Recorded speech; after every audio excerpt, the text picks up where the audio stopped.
Hey there, welcome back to our channel. In today's video, we'll walk you through the steps to log in to your Yahoo Mail account on your PC. Whether you are a new user or just need a quick refresher, we've got you covered. So let's get started.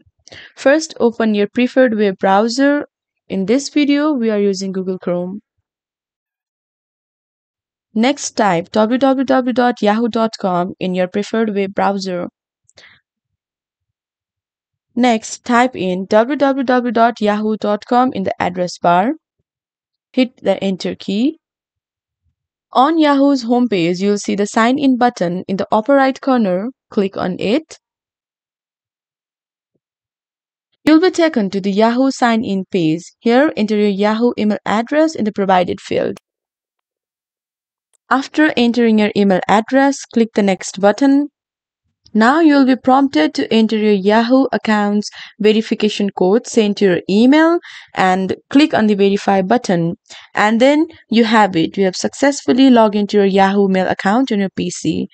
If you found this tutorial helpful, don't forget to give it a thumbs up and subscribe to our channel for more useful tech tips and tutorials.